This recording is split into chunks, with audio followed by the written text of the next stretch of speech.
Break के बाद खबरों में फिर से आपका स्वागत है। कोऑपरेटिव कॉलेज में कोल्हान विश्वविद्यालय प्रबंधन के खिलाफ छात्र गोलबंद होने लगे हैं और दीक्षांत समारोह में उन्होंने डिग्रियां लौटाने का निर्णय लिया है। झारखंड छात्र मोर्चा के हेमंत पाठक की अगुवाई में एमए पार्ट 2 के छात्रों ने कड़ा फैसला लेते हुए कहा कि दीक्षांत समारोह में वे सभी राज्यपाल को अपनी डिग्रियां लौटा देंगे, क्योंकि ऐसी डिग्री का कोई उपयोग नहीं है।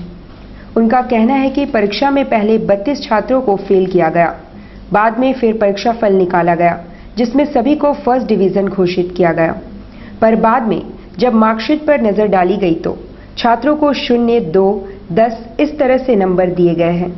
पार्ट 2 का रिजल्ट निकला था जिसमें 32 बच्चों को फेल किया गया था। उसमें फिर एक आंदोलन हुआ। आंदोलन के बाद सबका परीक्षा फल फिर से प्रकाशित हुआ, तो उसमें से सभी बच्चे पास कर गए। प्रथम श्रेणी से लगभग बच्चे पास कर गए। उसके बाद जब उनका मार्कशीट फिर आया तो हम देखें उसमें कुछ बच्चों को 0 मार्क्स मिला है, किसी को 3 मिला है, किसी को 6 मिला है, इस तरीके से। तो हमें अंदेशा हुआ कि भाई ये तो सही नहीं। एक तरफ पहले हम लोग देखे तो सभी को फेल कर दिया गया। उसके बाद जब हम लोग मिलकर आए और आंदोलन किए तो सभी को पास कर दिया, लेकिन किसी किसी विषय पे 0 और 3 और 2 नंबर है। तो हम लोग फिर अपने स्तर से जांच किए, अधिकारियों से बातचीत किए, तो हम लोग को पता चला कि कॉपियां सही से जांची ही नहीं जा रही हैं। बस एक किसी तरह से एक अपना मतलब वर्क को कैसे भी कर देना, ये इस तरह की घटना हो रही है। तो हम लोग यहाँ पर ये सर्टिफिकेट कोई माने नहीं रखता है हमारे लिए। तो हम छात्र जो है हमारे पीछे खड़े हैं, राजू जी हैं, ये भी आपको बताएंगे, और ये स्टूडेंट है भुक्तभोगी, तो आप इनसे भी पूछ सकते हैं। हम लोग इन सारी डिग्रियों को दीक्षांत समारोह के दिन इन सारी डिग्रियों को एक तरफ आप मेडल देंगे बच्चों को, दूसरी तरफ सैकड़ों बच्चे अपना डिग्री राज्यपाल महोदया के चरणों में, शिक्षा मंत्री के चरणों में वापस कर देंगे अपनी डिग्री। पूरे भारत में आज तक किसी विश्वविद्यालय में किसी छात्र ने इतना बड़ा कदम नहीं उठाया होगा। साक्षी पुरानी कोर्ट परिसर में अवस्थित महिला हेल्पलाइन में कामकाज स्थान पे कमी के चलते काफी प्रभावित हो रहा है। साक्षी पुरानी कोर्ट परिसर में एसडीओ कार्यालय के पीछे अवस्थित महिला हेल्पलाइन में प्रतिदिन दर्जनों मामले आते हैं, जिनमें अधिकांश मामले दहेज प्रताड़ना व पारिवारिक उत्पीड़न के होते हैं, मगर वहां काउंसलिंग के लिए स्थान की कमी के चलते बहुत परेशानी हो रही है। काउंसलर स्नेहलता का कहना है कि एक कमरे में कार्यालय और काउंसलिंग बहुत मुश्किल है, इसलिए उन्हें कम से कम एक और कमरे की जरूरत है ताकि लोगों को बैठाने की जगह हो सके।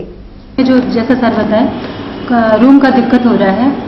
दूसरा, एक रूम में ऑफिस मैनेज करना, कंप्यूटर अभी नहीं है और बहुत सारी दिक्कतें हैं। चेयर्स कम है तो लोग आते हैं, काफ़ी भीड़ हो जाती है। घरेलू हिंसा वाला केस ज़्यादा आ रहा है। स्टैब्लिश होने, एक ऑफिस स्टैब्लिश हो, इसके लिए बहुत ज़रूरी है। 2 रूम तो काफ़ी ज़रूरी है हम लोग के लिए। कंप्यूटर ज़रूरी है और ऑफिस स्टेबल करने के लिए टेबल होने चाहिए, लोगों के बैठने के लिए चेयर्स होने चाहिए। झारखंड शिक्षा परियोजना के तहत जेआरडी कॉम्प्लेक्स में बुधवार को जिला स्तरीय निबंध प्रतियोगिता का आयोजन किया गया। झारखंड शिक्षा परियोजना पूर्वी सिंहभूम की ओर से जिला स्तरीय निबंध प्रतियोगिता में प्रखंड स्तरीय प्रतियोगिता में चयनित 100 से ज्यादा बच्चों को हमारा झारखंड कैसा हो विषय पर निबंध लिखने को कहा गया।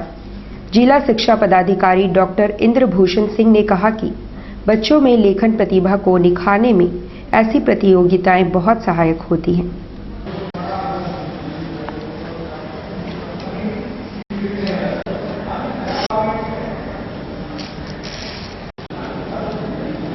है कि बच्चों को पहचान करना है, उसका लेखन की क्षमता को, उसका सोच की क्षमता को, और यह जो है प्रखंड स्तर से चयनित होकर बच्चे एवं बच्चियां जो है यहाँ आई हैं और जिला स्तर पर आपको ऐसे कंपटीशन हो रहा है।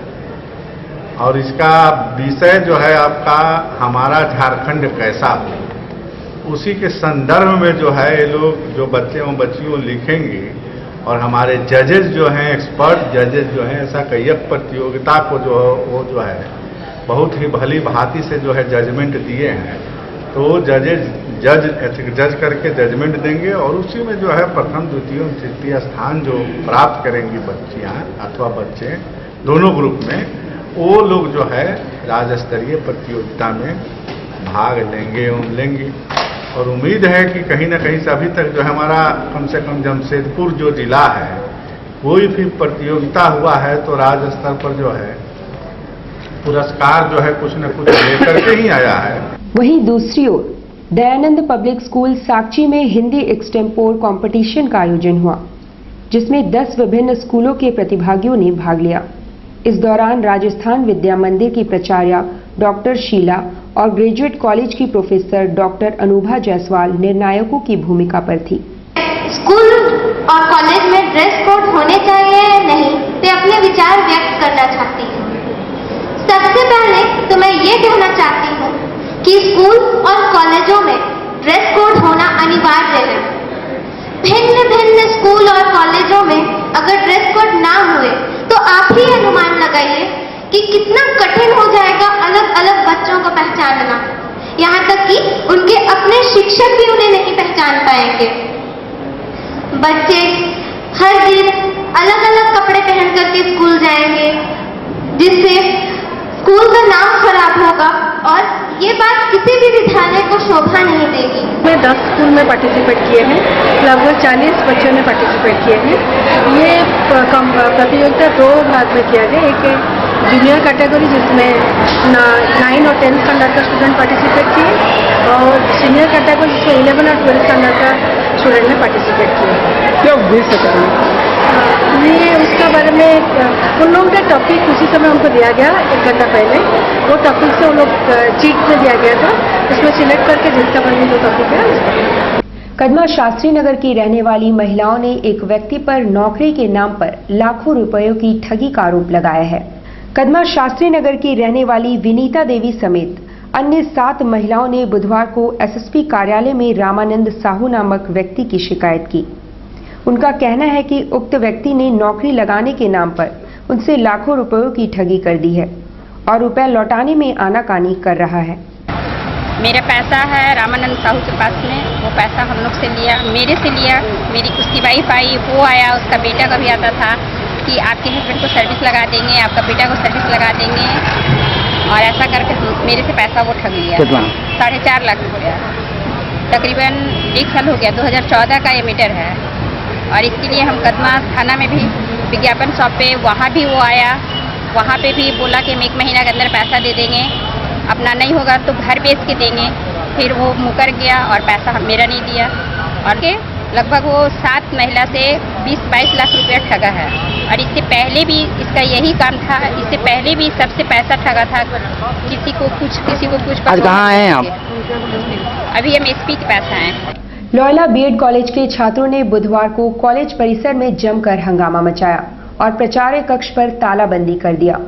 लॉयला बीएड कॉलेज में गत 1 वर्ष से बीएड की पढ़ाई कर रहे छात्रों का पंजीकरण न होने से उन्हें अयोग्य घोषित किए जाने पर बुधवार को छात्रों ने कॉलेज परिसर में जमकर हंगामा मचाया।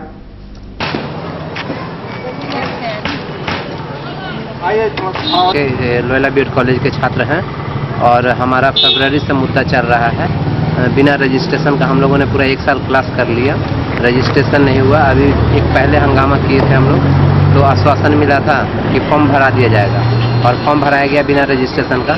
और अभी एग्जामिनेशन का डेट निकल गया है, सारे लोग एग्जाम के लिए तैयार हैं, लेकिन हम लोग का कॉलेज का कहीं पे नाम नहीं है और हम लोग एग्जाम देने से वंचित हैं। तो इसके लिए अभी हम लोग ताला बंद किए थे कॉलेज में सुबह से, और अभी जाकर बात हुआ है प्रिंसिपल और कॉलेज के प्रशासन से, तो उन्होंने कहा कि कल वो HRD लेकर हम लोग को जाएंगे और वहाँ पे 3 बजे कल वार्ता होगी। उसके बाद ही कुछ मुद्दा साफ हो पाएगा कि होगा क्या आगे हम लोग का भविष्य।